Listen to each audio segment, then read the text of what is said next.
Nobody told you that your Android phone was designed with a backdoor. Not a backdoor installed by hackers, not a backdoor discovered after the fact. A backdoor that was engineered deliberately, documented openly, and activated by default on the day you took your device out of the box. And while you were busy feeling secure, behind your fingerprint lock, behind your strong password, behind your two-factor authentication, that backdoor was being used, quietly, consistently. In the exact moment you thought you were safest, the moment you logged in, and if you do not fix this today, it will happen again tonight. Somewhere in the security community, there is a phrase that gets repeated in conference rooms and research papers and private briefings with a frequency that should alarm anyone who hears it. The phrase is this: the most effective attacks do not break through your defenses. They walk through the door you left open. And on Android, the operating system carried in the pockets of more human beings than any other software platform in the history of computing. The doors that have been left open are not small. They are architectural. They are systematic. And the people who know how to walk through them have been doing so, at scale, largely undetected, for years. This is not the story of a single vulnerability. It is not the story of one bad app, or one compromised service, or one careless click. This is the story of how Android's foundational design philosophy, the philosophy that made it the world's most widely adopted mobile operating system, simultaneously created the most consequential credential exposure surface in the history of consumer technology. And it is a story that the 3.9 billion people currently carrying Android devices in their pockets deserve to understand completely. To grasp the full weight of what is happening, you need to understand something about how Android was conceived. When Google developed Android, they made a foundational architectural decision that separated it from every competing mobile platform at the time. They built it to be open. Open to developers, open to manufacturers, open to customization at every layer of the stack. Applications on Android could integrate with each other, could share data across boundaries, could request access to hardware and system functions in ways that created an ecosystem of extraordinary richness and flexibility. That openness is why Android succeeded. That openness is also why, in 2025, a federal cybersecurity agency is issuing advisories telling ordinary people how to configure their phone settings to avoid having their passwords stolen. The most dangerous expression of that openness is a system called accessibility services.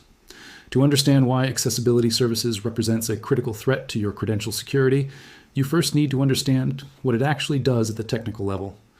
Not what it says it does in the permission dialog, but what it is mechanically capable of doing once granted. Accessibility services was built to serve users with disabilities, voice-over functionality for the visually impaired, touch assistance for users with motor impairments, cognitive aids for people who need simplified navigation. These are genuinely valuable capabilities, and the engineering required to deliver them is substantive. But delivering these capabilities requires something remarkable. The permitted application must have real-time, unrestricted visibility into everything displayed on the device screen, and the ability to capture every input, every tap, every gesture, every character typed on any keyboard, in any application, at any moment. An application with accessibility services permission is, technically speaking, a complete surveillance instrument for the device it runs on. It sees what you see, it reads what you type, it knows where you navigate and what you do when you get there.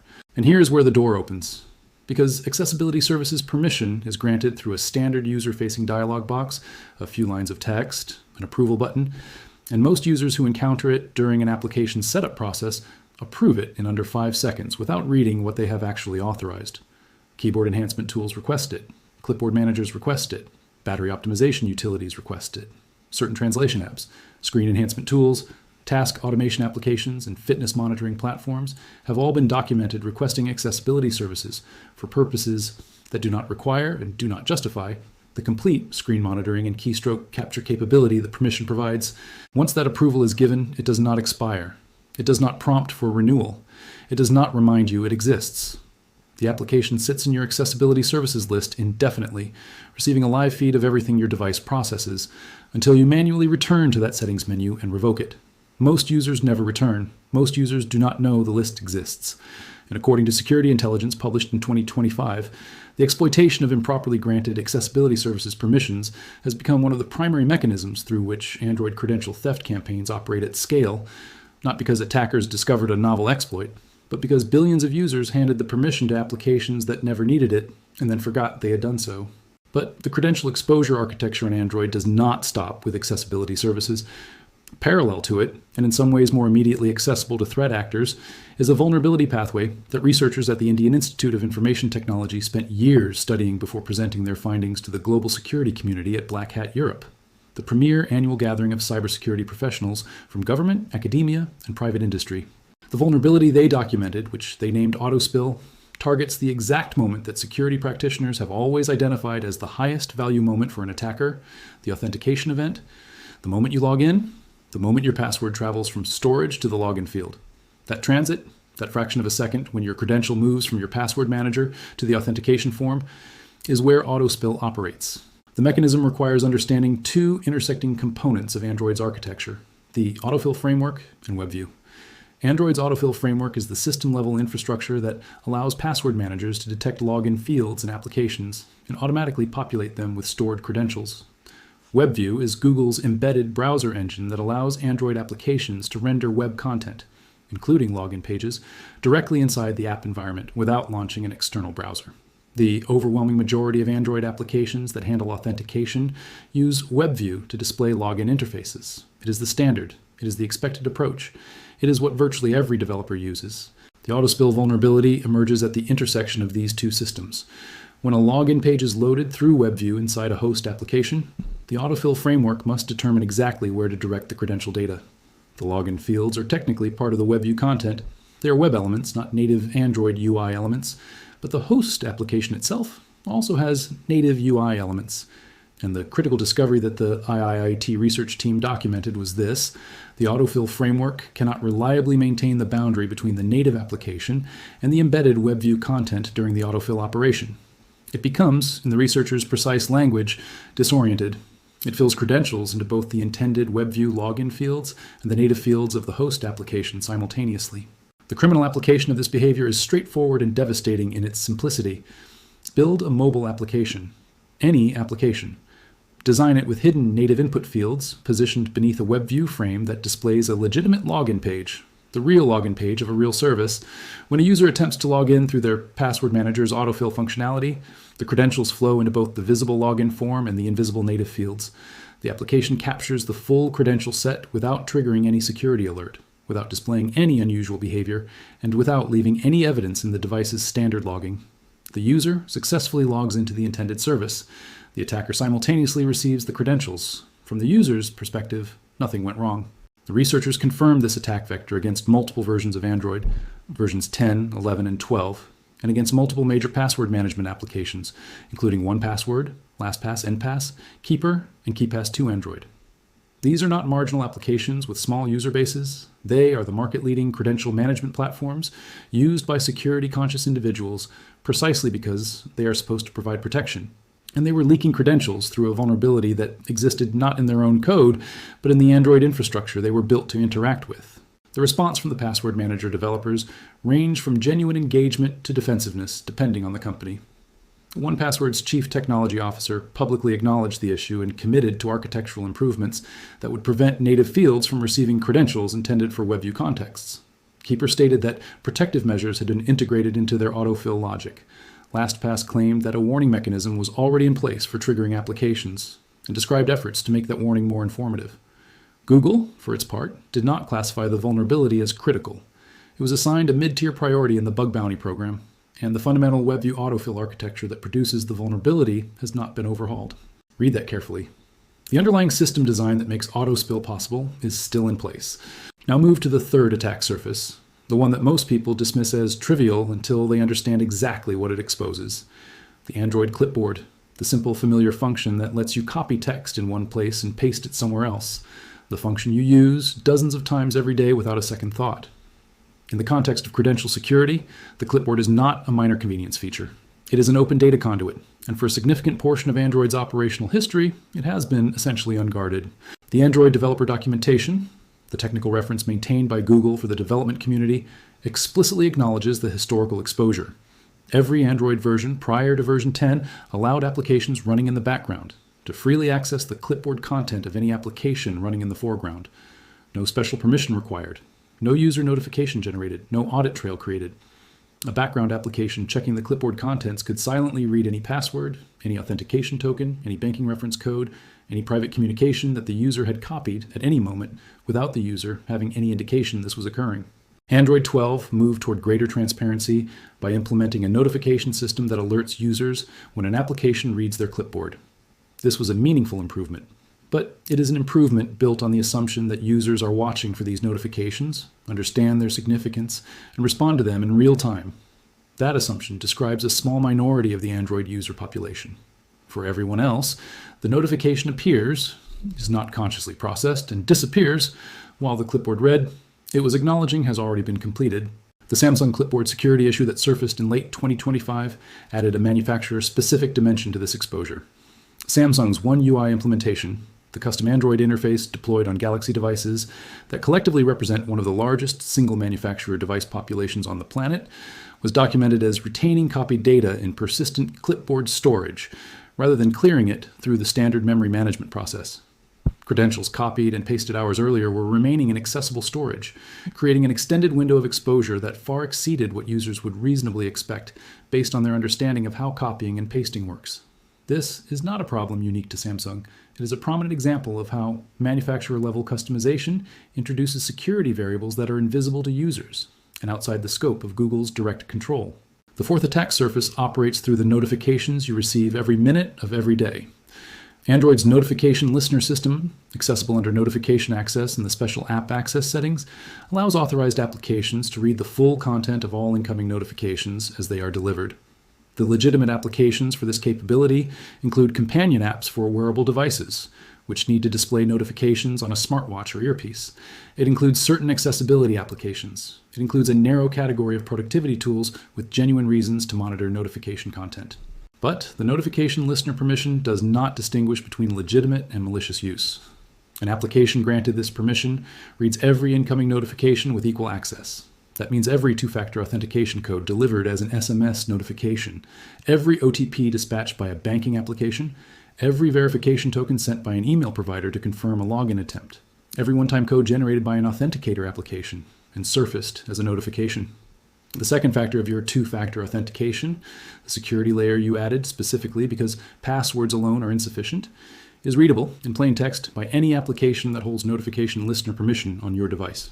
Kaspersky's security research team published analysis noting that Android's own development community treats notification listener access as equally dangerous to accessibility services access, a recognition that the notification stream carries credential information of sufficient sensitivity to warrant the same level of concern as direct screen monitoring.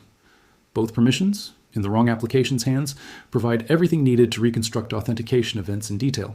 Google recognized the risk posed by these permissions in the context of applications distributed outside the official Play Store and introduced in Android 13 a protective framework called restricted settings. The design intent was clear. Applications installed through unofficial channels, side-loaded APK files, third-party app stores, modified application packages would face additional friction before being granted accessibility services or notification listener access. The restriction was implemented at the installation pathway level, flagging apps that bypassed the Play Store's session-based installation method as requiring heightened scrutiny before accessing sensitive permissions. Security researchers studying this protection noted a meaningful limitation almost immediately after its deployment. The restriction evaluates installation method, not application intent. A malicious application packaged to use a compliant installation wrapper, a technical choice that requires minimal additional effort from a threat actor, retains the ability to request these dangerous permissions through the same channels available to legitimate applications. The restricted settings framework reduced friction for the most casual threat actors while doing relatively little to constrain sophisticated adversaries who specifically target the permission architecture. The data confirming that this threat environment is actively operational, not merely theoretical, comes from multiple directions. Malwarebytes. Threat intelligence documented a 151% increase in Android malware volume during the first half of 2025, a figure that security analysts interpreted not as evidence of a temporary spike, but as confirmation of a directional shift in the threat landscape toward Android-specific credential harvesting at scale. The most effective campaigns did not require expensive zero-day exploits. They required convincing applications and an understanding of Android's permission architecture. Both are widely available. Active malware campaigns in 2025, documented by threat researchers, involved applications impersonating Google, Instagram, Snapchat, WhatsApp, and X with sufficient surface credibility to bypass casual inspection. Once installed, these applications pursued credential harvesting through precisely the channels documented above. Accessibility services monitoring, clipboard access, notification interception, rather than through technical exploits requiring privileged system access. The attack surface being exploited was not a flaw in Android's security model. It was the security model itself being used as designed by parties who designed their applications to exploit the gap between what permissions appear to enable and what they actually provide. CISA's formal engagement with Android consumer security in 2025 represented an institutional acknowledgement that the threat environment had matured beyond the scope of individual user education campaigns. Federal cybersecurity infrastructure agencies do not issue configuration guidance for personal consumer devices in response to minor or manageable risks. The guidance issued by CISA reflected an assessment that the scale of credential exposure across the Android ecosystem had become a concern with implications extending beyond individual user harm into systemic digital infrastructure risk. The Android Security Bulletin for February 2025 addressed a vulnerability cataloged as CVE 2024-53114, a flaw in the Linux kernel's USB video driver that had existed since 2008, 17 years. The privacy-focused Graphene OS project flagged this specific vulnerability as likely among those being actively exploited by forensic data extraction tools, commercial software packages used to extract stored credentials and private data from Android devices through USB connections, without requiring the device PN or biometric lock. This pathway operates through the developer options menu, specifically through the USB debugging setting that, when enabled, allows connected computers to send commands to the device via ADB, the Android Debug Bridge protocol. For the overwhelming majority of Android users, developer options serves no legitimate purpose. It is a technical menu designed for application developers testing software builds on physical hardware. On most devices, it is hidden by default, and it requires a deliberate sequence of taps to unlock. But once unlocked, it does not automatically relock.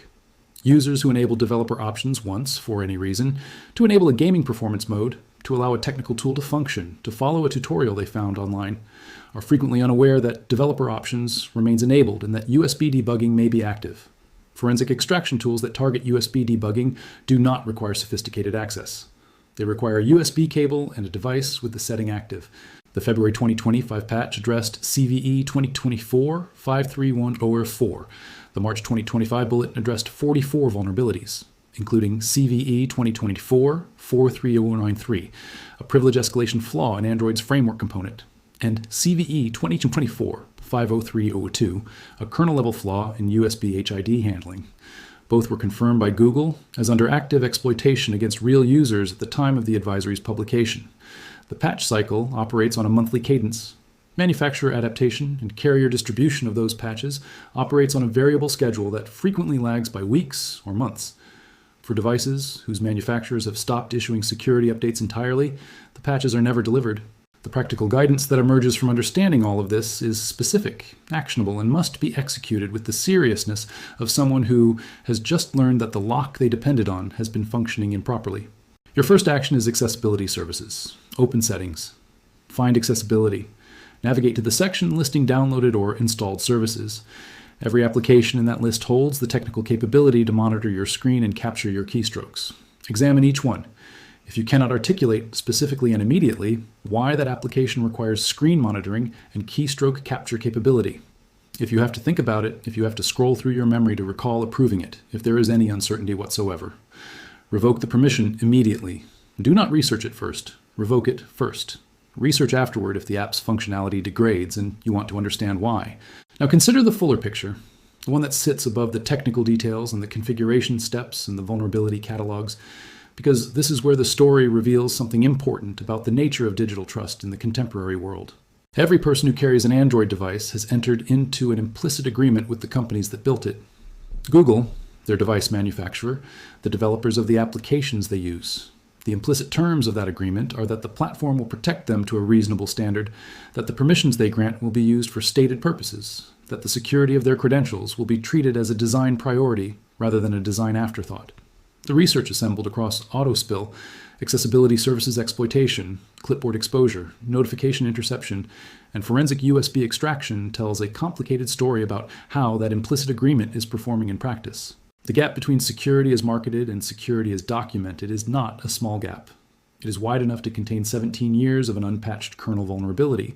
It is wide enough to contain a password manager, autofill vulnerability reported in 2022, and still architecturally unresolved in 2025, it is wide enough to contain a 151% annual increase in malware targeting the exact permission architecture that is supposed to protect users. Passkeys represent the most credible path toward closing that gap. Cryptographically bound, service-specific, requiring explicit physical authorization per authentication event, and fundamentally resistant to the autofill interception that autospill exploits.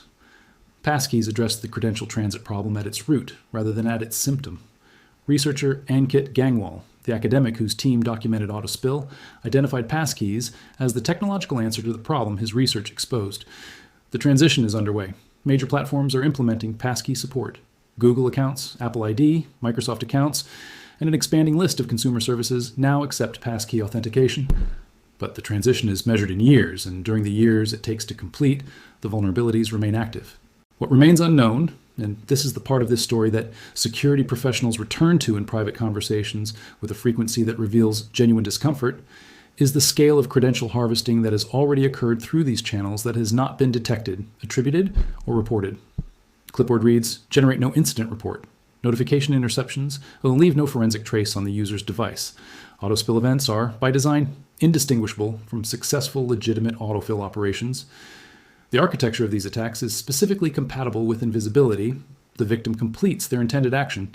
The attacker receives the credential. Neither event generates a visible alert. The credential theft campaigns that have been documented and attributed represent the fraction of this activity that threat researchers were able to detect, analyze, and publish. They are not the full picture.